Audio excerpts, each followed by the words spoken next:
She really thought she was the main character until she realized she was just the villain in a billionaire's social experiment.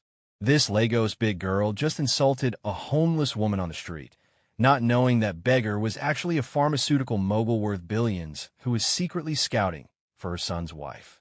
Tola played the perfect saint for the cameras, but her soul got caught in 4K. This is the exact moment her gold-digging scheme turned into the most satisfying public execution in internet history. You need to see how this ends. Hello, welcome. You didn't arrive here by accident. I'm glad you stayed. I share stories of love, resilience, quiet courage, buried truths, and lives I've crossed that chose heart over fear. When finished, subscribe, tap the notification bell, and share. Thank you. The penthouse overlooking the Arabian Sea was silent, save for the rhythmic clicking of Raj Kapoor's prayer beads and the sharp, frustrated sigh of Chief Funk Okoro. Their son, Jai, sat between them, his head in his hands, the remnants of shattered engagement ring glinting on the mahogany coffee table like a cruel joke. For the third time in as many years, the woman Jai thought he loved had been caught negotiating a prenuptial payout with a rival pharmaceutical firm before the I-do's were even whispered. Jai was a man of two worlds, the clinical precision of his Indian father and the fiery, entrepreneurial spirit of his Nigerian mother. Yet he found himself a ghost in both, a prize to be won rather than a soul to be known. He complained bitterly, his voice thick with the exhaustion of a man who had everything but the one thing that couldn't be bought. They love the Kapoor name, Mom. They love the Okoro oil blocks. But no one sees Jai. The silence that followed was heavy with the realization that their wealth had become a filter that only let the opportunistic through, leaving Jai's heart parched and cynical. Funk stood up, her regal kaftan billowing, her eyes flashing with a look that usually preceded a billionaire corporate takeover. We have waited for you to find a wife, Jai, but the soil here is poisoned by our own success, she declared, her Yoruba accent thickening as it always did when she was plotting. Raj looked at his wife, seeing the spark of an old, radical idea they had once joked about in their youth when they were just two struggling medical students in London. The girls you meet in these circles are trained to spot a billionaire from a mile away, Raj added, his voice a calm contrast to Funk's fire. To find a heart of gold, we must remove the gold that blinds them. We're going home to Lagos, Jai, but we aren't going as the Kapoors. We are going as the forgotten. They decided then that they could no longer wait for fate. They would become the architects of Jai's destiny, crafting a gauntlet of humility that only a woman of true substance could navigate. Lagos greeted them with its characteristic roar, a symphony of yellow Danfo buses, the smell of roasted corn, and the humid embrace of the Atlantic. They bypassed the waiting motorcade of black SUVs that usually whisked them to their Victoria Island mansion, opting instead for a nondescript Uber that dropped them at a boutique hotel tucked away in a quiet corner of Ikoyi. This hotel was their sanctuary, a secret base where they checked in under their maternal names, appearing to be just another wealthy couple returning for a holiday. Inside their suite, the transition began. The designer luggage remained packed, replaced by a single duffel bag containing clothes that had been intentionally weathered and dulled. Funk looked at her reflection, removing her diamond studs and the heavy gold bangles that defined her status, while Raj trimmed his impeccably groomed beard into a state of intentional neglect. The plan was as simple as it was dangerous. They would spend their days on the fringes of the elite estates, observing the world from the gutter. They would be the invisible ones, the beggars who held the gate for the rich, the ones most people looked through rather than at. This is Lagos, Raj, Funk warned as she donned a faded wrapper and a worn blouse. You have to open your eyes wide. Here, everyone is playing a game, but the one we are playing is for the highest stakes of all. They spent the first evening mapping out their territory, choosing a strategic spot near the entrance of a highbrow estate where the big girls and big boys of Lagos social life preened. They weren't just looking for a wife. They were looking for a queen who could rule an empire without being corrupted by it, and they knew that in the chaos of Lagos, the truest character is revealed in how one treats those who can do nothing for them. The transformation was more than skin deep. It was a psychological shedding of decades of privilege that left Raj and Funk feeling oddly exposed. As they sat on the dusty curb for the first time, the heat of the Lagos sun felt different. It wasn't something to be managed by an air conditioner, but a weight to be endured. Raj, a man used to the hushed tones of boardrooms and the sterile scent of laboratories, now sat with his back against a grime-streaked wall, his hands cupped in a posture of practiced desperation.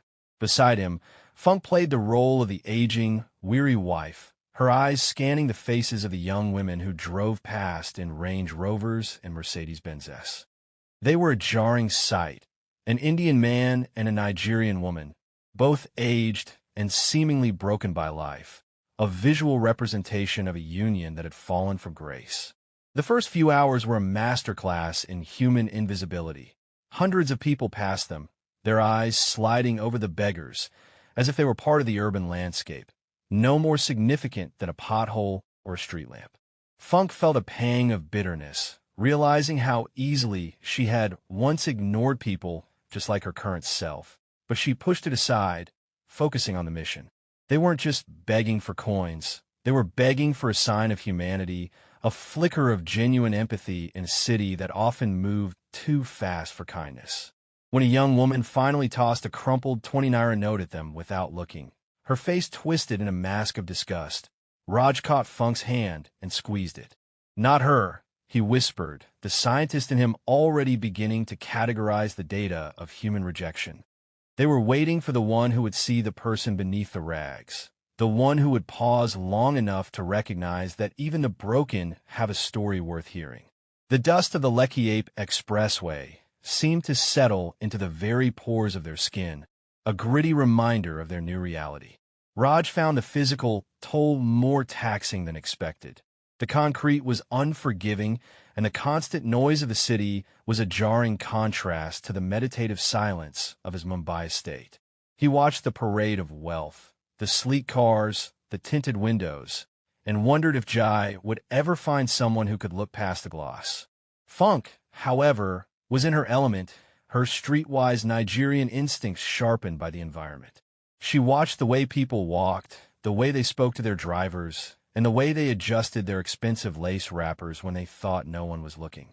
They were beggars on the gate, a silent jury presiding over the character of the Lagos elite.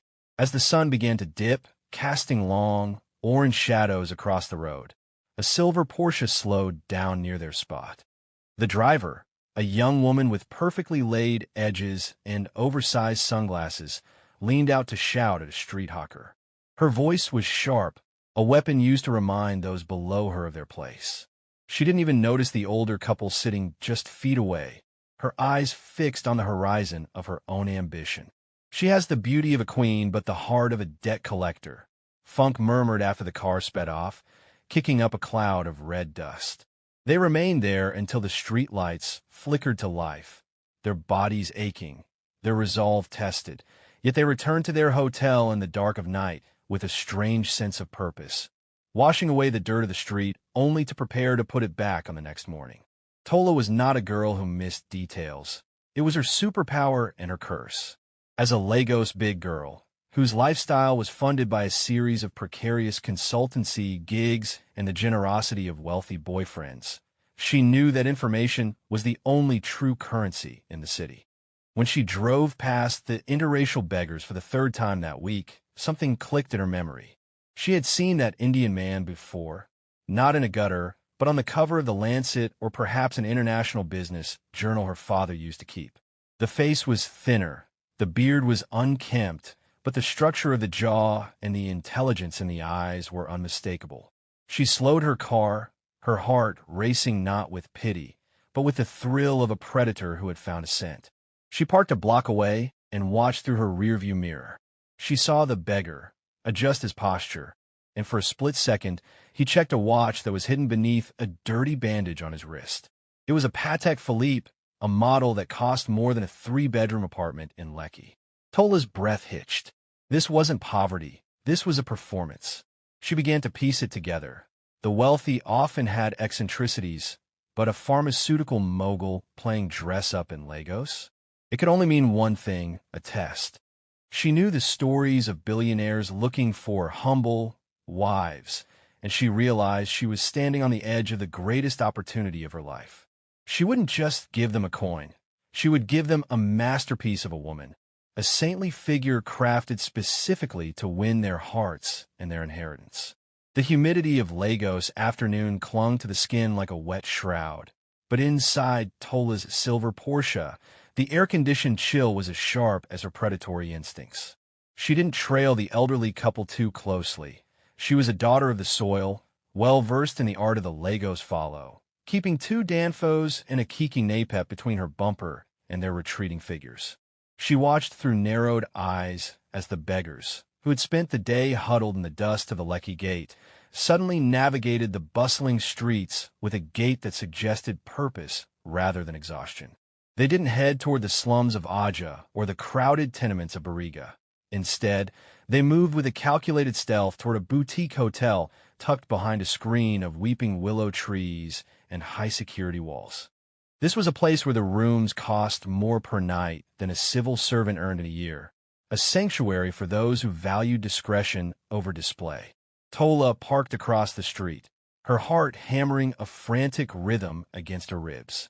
She watched the impossible unfold.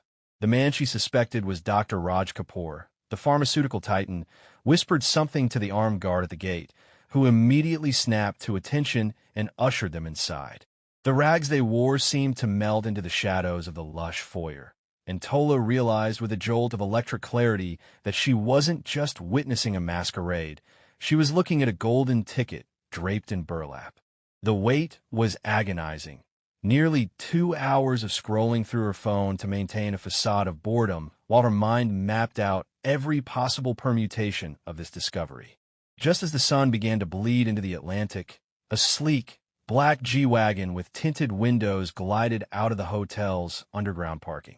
It didn't leave, but rather circled the block, and through a momentary gap in the traffic, Tola saw them. They were in the lobby, visible through the floor-to-ceiling glass for a mere heartbeat before the curtains were drawn. They weren't beggars anymore. The woman, whom she now recognized as the legendary Chief Funko Koro, was wrapped in a silk dressing gown, her posture regal and commanding, while the man stood by the window, his silhouette unmistakably that of the tycoon she had seen in the journals. The transformation confirmed Tola's wildest theories. They were playing a game of Billionaire Undercover, a classic trope brought to life in the chaotic heart of Nigeria. Tola gripped her steering wheel until her knuckles turned white, a slow, calculated smile spreading across her face. She knew exactly what they were looking for, a woman of pure heart who wouldn't be swayed by their wealth. She would give them exactly what they wanted. She would become the saint of the slums, a masterpiece of artificial humility, and she would do it so convincingly that they would beg her to join their dynasty. The next morning, Tola didn't arrive in her Porsche. She took a ride-hailing app car and dropped off 3 blocks away, dressed in a simple, faded cotton dress that screamed relatable middle class. She carried a heavy basket of imported grapes, organic oranges, and chilled bottles of water, a gift of mercy that was carefully curated to look expensive enough to be a sacrifice for a regular girl, but thoughtful enough to be memorable. As she approached the spot where Raj and Funk sat in their daily grime, she practiced her empathy face in the reflection of a shop window, softening her gaze and drooping her shoulders. When she reached them, she didn't just toss money.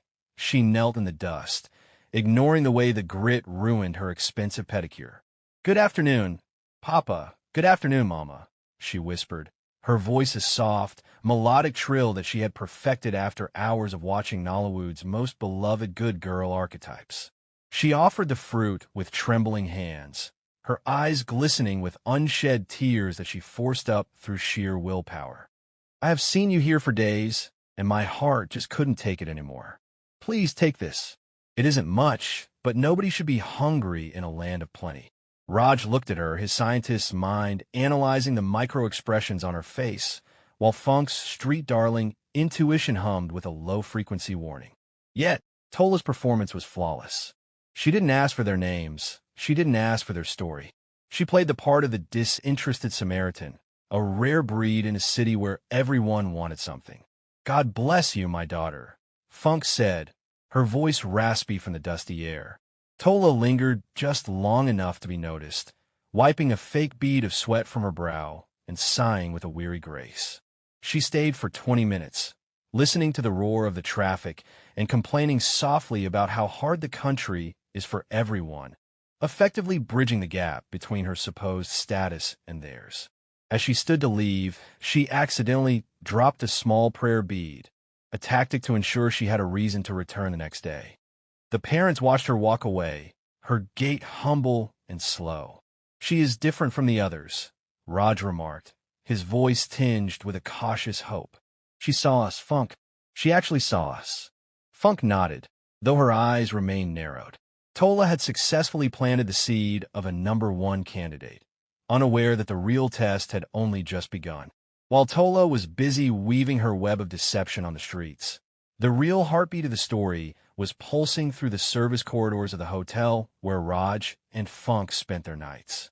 Amara, a final-year sociology student with a GPA that put her at the top of her class, moved through the hallways with the silent efficiency of someone who had learned to be invisible to survive. Her days were a grueling marathon. 4 hours of lectures in the morning, followed by an 8-hour shift as a waitress and room service attendant at the hotel. Her uniform was always pressed, her hair tucked neatly into a bun, but the dark circles under her eyes told the story of a girl who stayed up until 3 a.m. studying by the light of a flickering rechargeable lamp. Amara wasn't looking for a billionaire. She was looking for a way to pay her final clearance fees so she could graduate and lift her mother out of the heat of the Accra frying stall in the local market. To her, the elderly Mr. and Mrs. K in Suite 402 were just another set of demanding guests, yet she treated them with a genuine, quiet respect that had nothing to do with the tips they might leave and everything to do with the values her mother had hammered into her. Amara's life was a delicate balancing act on a high wire. Every kobo she earned was accounted for. Half went to her mother's medication for her chronic cough, a quarter went toward her textbooks, and the rest was tucked away in an old Milo tin for her graduation gown. She didn't have time for the Legos big girl lifestyle. Her hangouts were at the library, and her fine dining was the leftover crusts of bread she was allowed to eat during her 15-minute break. One evening, as she delivered a tray of herbal tea to Raj and Funk's room, she noticed a complex medical journal lying open on the table.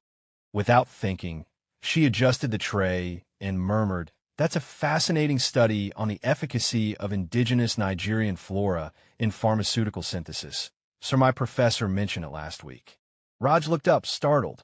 It was the first time anyone in Nigeria, aside from his colleagues, had engaged with his work on an intellectual level. He saw the waitress tag on her chest, but he also saw the sharp, burning intelligence in her eyes. For Amara, it was a momentary lapse in her invisible persona, a brief spark of the woman she hoped to become. For Raj and Funk, it was the first time a nobody had treated them like somebodies while they were in their true form. The shift had been particularly brutal. A group of rowdy tourists had kept the restaurant open 3 hours past its usual closing time, and Amara's feet felt like they were made of lead as she finally clocked out at midnight. As she exited the staff entrance, she saw Raj and Funk, dressed in their expensive civilian clothes, walking toward the hotel's garden for a breath of fresh air. They looked like a typical wealthy couple, but there was an approachable warmth about them that made Amara pause. Usually, she would have ducked her head and hurried to the bus stop, but the exhaustion had stripped away her defenses. When Funk noticed her and offered a kind smile, asking, "Long night, my dear," Amara found herself nodding, her voice thick with fatigue. "It's the price of a dream, Ma," she replied softly. "Sleep is a luxury I'll afford once I have my degree in my hand." They walked with her toward the gate, the billionaire and the waitress, bridged by the quiet stillness of the Lagos night. During that short walk, Raj and Funk didn't ask her about her pure heart or her worthiness. They asked about her studies and her mother's Accra business. Amara spoke with a pride that wasn't arrogant, her eyes lighting up as she described her mother's resilience. "She fries the best Accra in the mainland, sir. She says that as long as the oil is hot and the heart is clean, the food will always sustain you." Funk felt a lump in her throat, a visceral connection to the woman Amara described, a woman she might have been if her own path had been different. Unlike Tola, who performed poverty for an audience, Amara lived it with a dignity that made her seem more royal than any of the socialites they had encountered. As they watched her disappear into the night to catch the last bus, Raj turned to his wife. "She has no idea who we are," he whispered. "And she gave us more of her truth in 10 minutes than the girl at the gate has given us in 3 days." They were starting to see the two sides of the Lagos coin. The one who sought to gain by pretending to be less, and the one who sought to survive by being everything she truly was. The following week, disaster struck with the cruel timing that Lagos often reserves for those who are almost at the finish line. A high-profile guest in the hotel, a man with more money than manners, had thrown a fit in his suite, shattering an expensive Italian vase and damaging a high-end espresso machine before storming out without paying for the damages. Because Amara had been the last staff member seen entering the room to deliver extra towels, the management, desperate to avoid a lawsuit from the wealthy guest, turned their wrath on her. In a cold, windowless office, the manager informed her that 95% of her salary for the next 3 months would be deducted to cover the replacement costs. Amara stood frozen, the world blurring around her. That money wasn't just a salary. It was her clearance fee, her mother's rent, her bridge to a life beyond the fryer and the tray. She tried to explain, her voice trembling as she pointed out that the guest had been notoriously aggressive, but the manager simply pointed to the door. "You are lucky you aren't being fired, Amara. Now get back to work." That night, for the first time in her life, Amara's resilience cracked. She didn't wait for the bus. She walked to a small, dark corner just outside the hotel perimeter, near the very spot where Raj and Funk set up their beggar station during the day. She slumped against a concrete pillar and wept, the sound of her sobs muffled by the roar of the late-night traffic. She felt the weight of her final-year student status as a burden rather than an achievement. What was the point of excelling if the world could steal your future because of a broken vase? As she sat there, lost in her despair, two figures approached her through the shadows. They were dressed in rags, their faces obscured by the dim streetlights.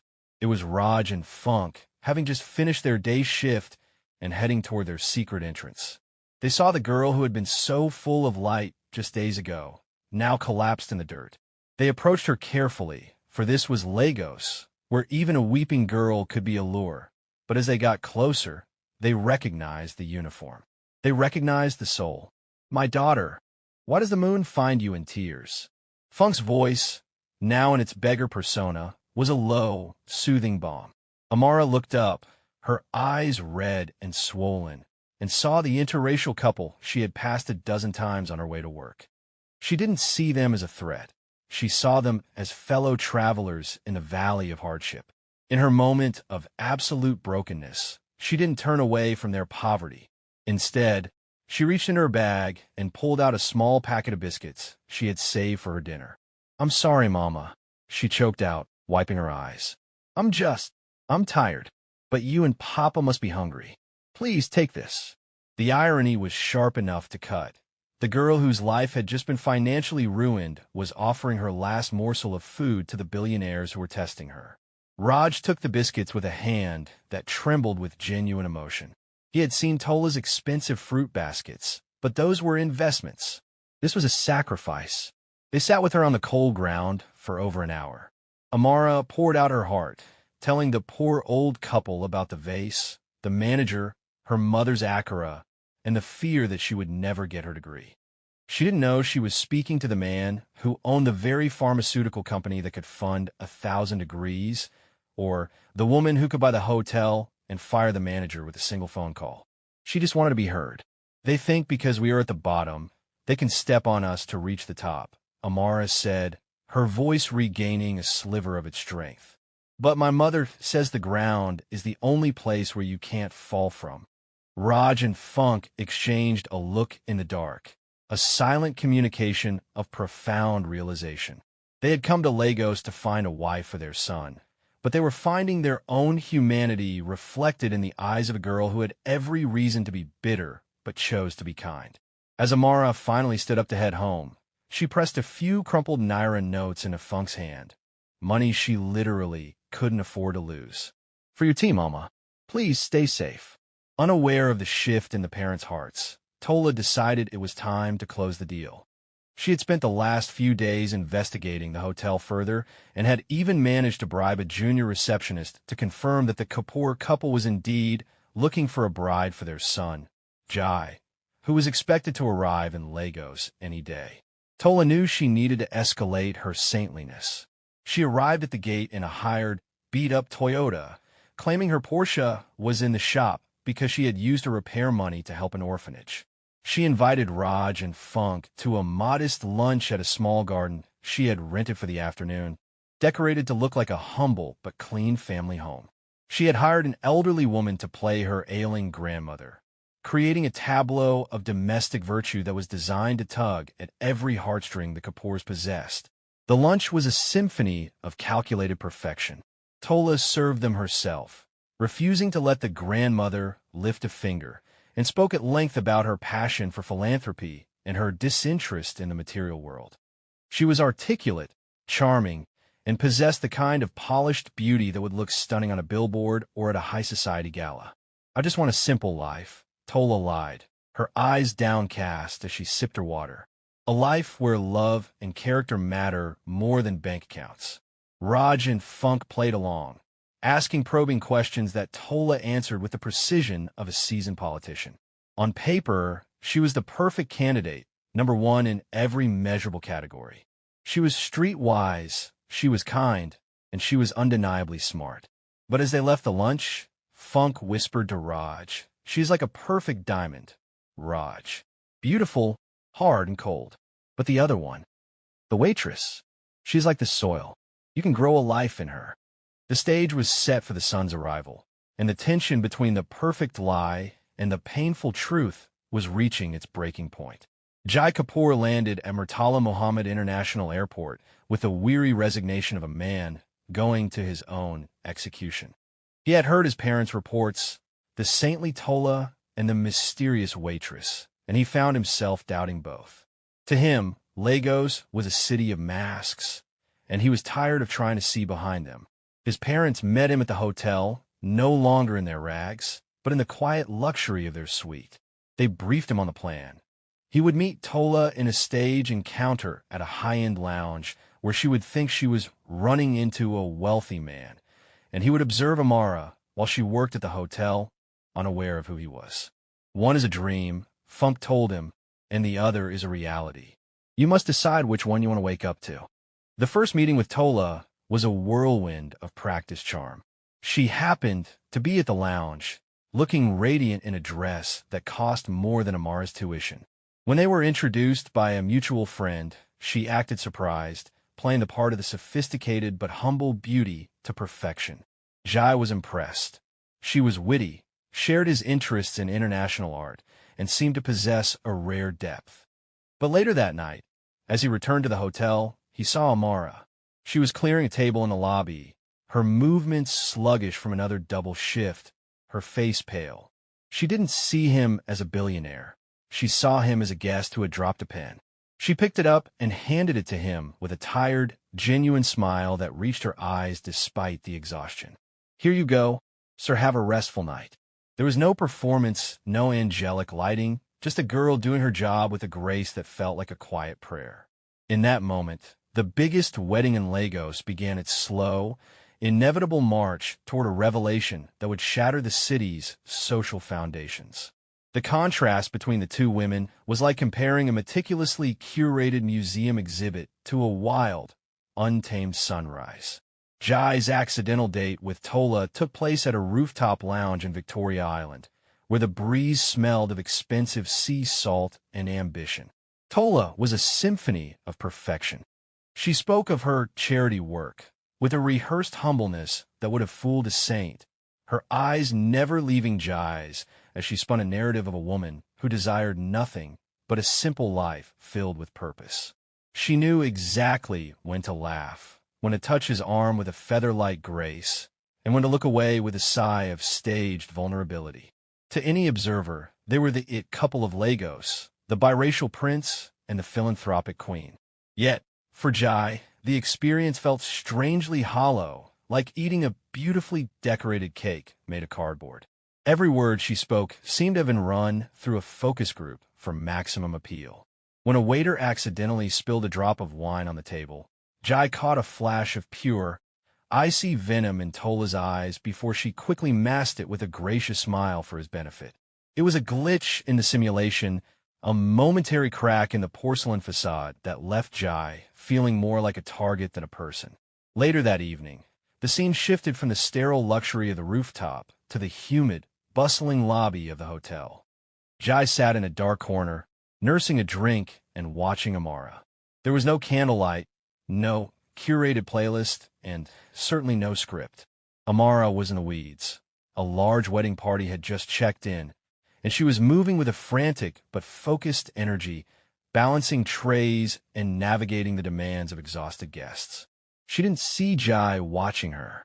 He saw her stop to help an elderly woman who was struggling with her luggage, ignoring her own mounting list of tasks to ensure the woman found her way to the elevator.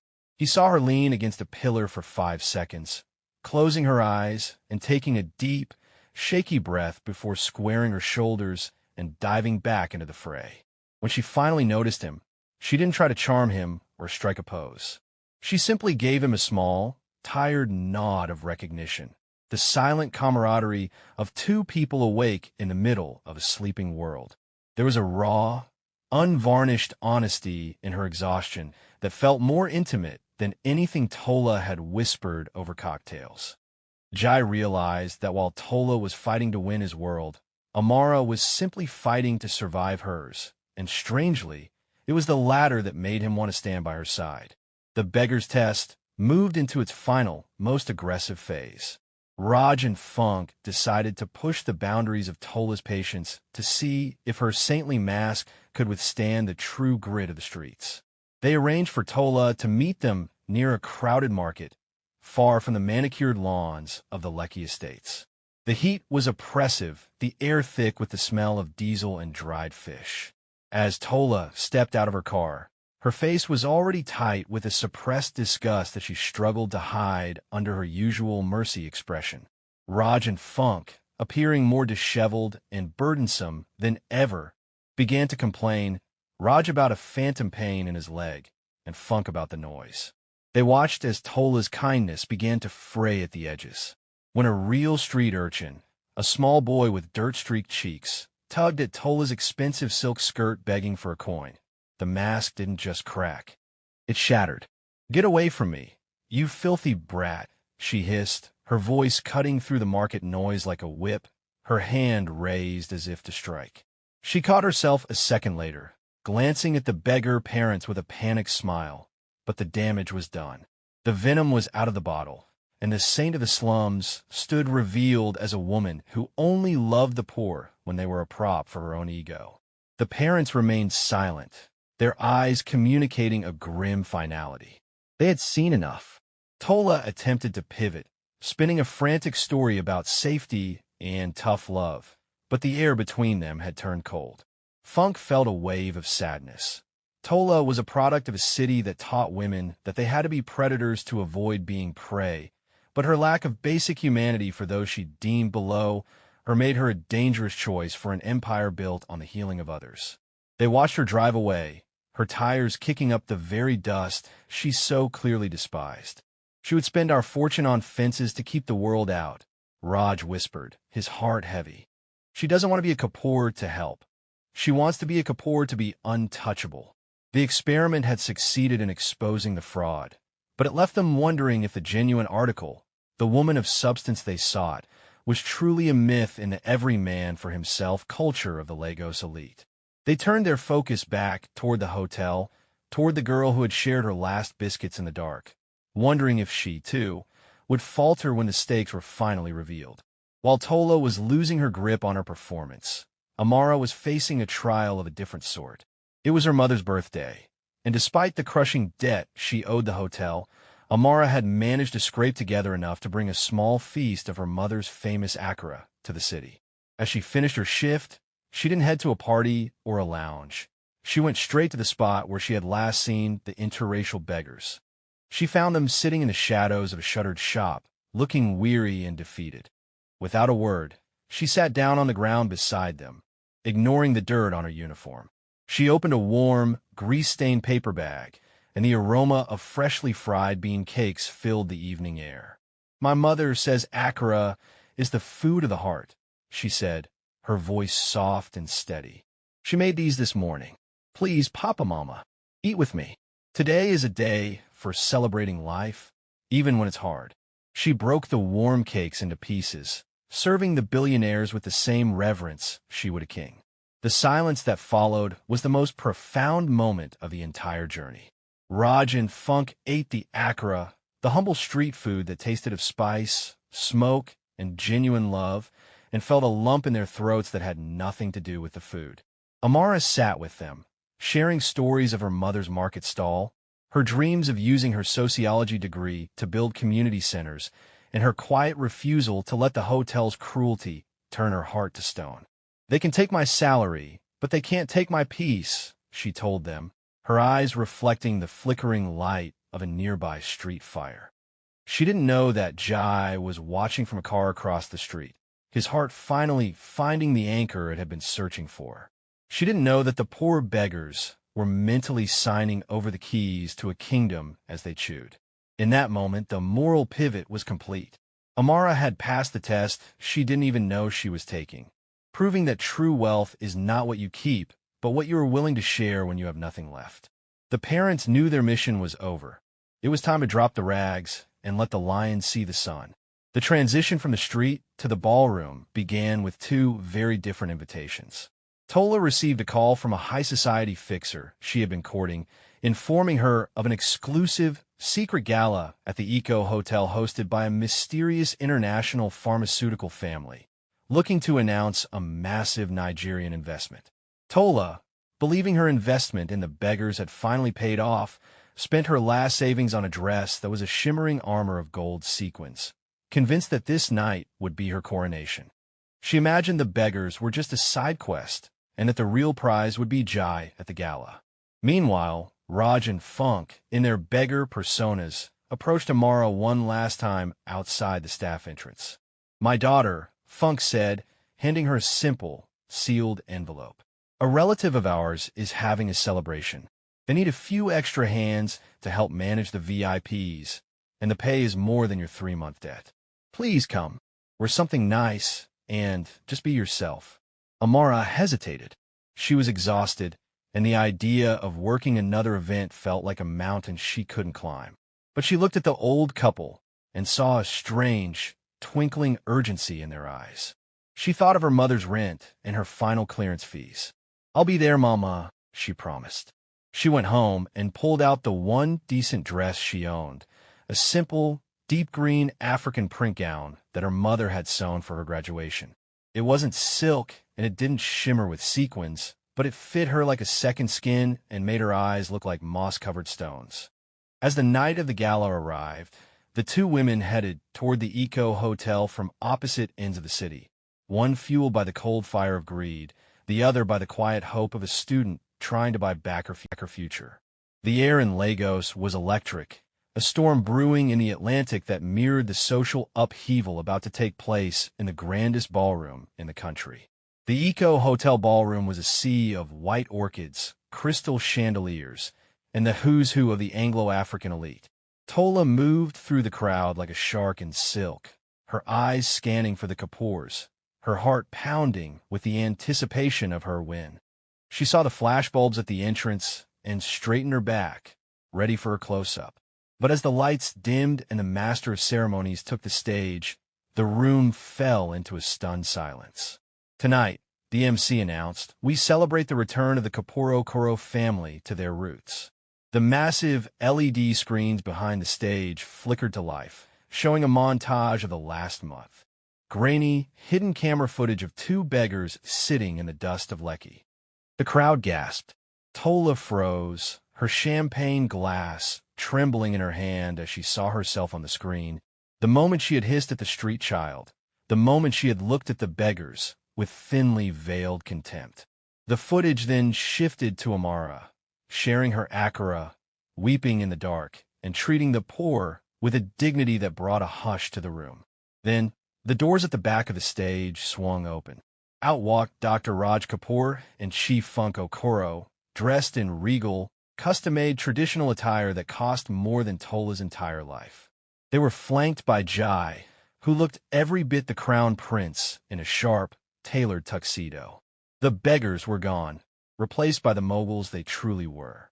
The shock in the room was palpable, a physical weight that seemed to crush the breath out of Tola. She watched as Raj took the microphone, his voice echoing with a power that shook the chandeliers. "We came to Lagos looking for a wife for our son," he began, his eyes scanning the crowd until they landed on a terrified Tola. "But we also came to see if the heart of Nigeria still beat with the kindness that built this nation. We found many who wore masks of virtue while clutching bags of greed." He paused, his gaze shifting to the back of the room, where Amara stood near the service entrance, her hand over her mouth, her simple green dress looking like a forest among the plastic flowers of the elite. "But we also found one who gave when she had nothing and loved when she was unloved." The silence in the ballroom was shattered by a sharp, jagged sound, the sound of Tola's composure finally snapping. Realizing her scam had been recorded and broadcast to the very people she spent her life trying to impress, she didn't retreat in shame. She chose to burn the house down. "This is a setup," she screamed, her voice shrill and desperate as she pushed through the crowd toward the stage. "You people are sick, playing games with people's lives, dressing like beggars to trick us. You think you're better than us because you have money?" She turned to the crowd, her face contorted in a mask of rage that was being captured by 100 smartphone cameras. "They are the ones lying. They are the ones who came here to mock the poor.